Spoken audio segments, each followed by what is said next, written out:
Mga balita, tiniyak na Malacanang ang ibayo pang pagsisikap ng pamahalaan para makamit ang target na mabuting Pilipinas bago matapos ang termino ni Pangulong Aquino sa susunod na taon.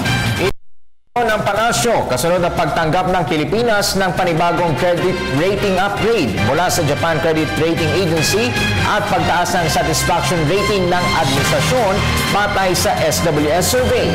Ayon pa sa Malacanang, tinatrabaho ng pamahalaan ang pagpapalakas ng ekonomiya at paggamit ng resources ng bansa.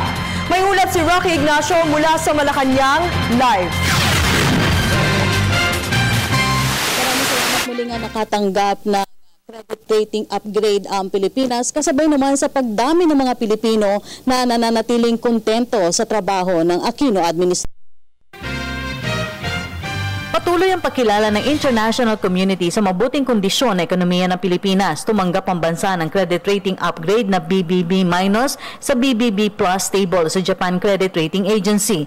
Ito ay ka-22 pagkakataon na tanggapin ng bansa ang credit upgrade score simula 2010. Nalulugod namin ang paggawad ng panibagong credit rating upgrade mula sa Japan Credit Rating Agency na ika-22 pag-angat sa credit score ng Pilipinas mula noong 2010. Dahil sa investment grade rating, higit na mababa ang interest rate sa mga hinihindo at pautang ng bansa.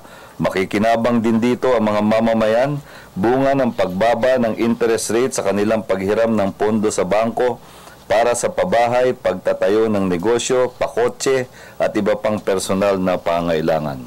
Kasabay ng investment grade rating, tumaas rin ang satisfaction rating ng publiko sa pamamalakad ng Pangulo at ng buong gobyerno sa second quarter ng SWS survey. Batay sa survey, tumaas sa 55% ang satisfaction rating ng Aquino administration mula sa 48% noong first quarter na inilabas ng buwan ng Marso. Karamihan sa mga Pilipino kontento sa pagpapatupad ng programa kontra at dekalidad na edukasyon.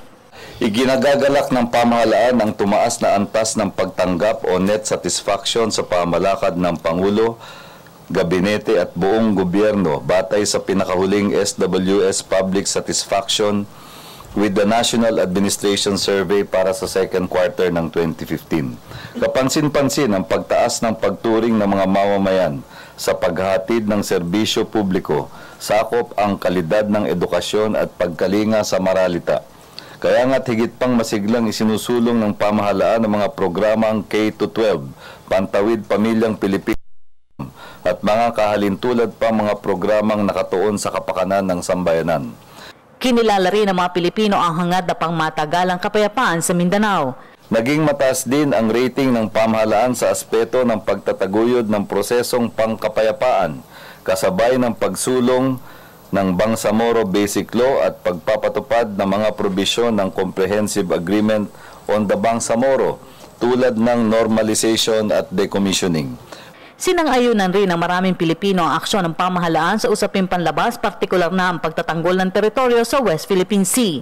Pahayag din ang ating mga ng pagsang-ayon sa mga isinasagawa ng pamahalaan sa larangan ng ugnayang panlabas o foreign relations na kung saan ang pinakatampok na usapin sa kasalukuyan ay hinggil sa West Philippine Sea.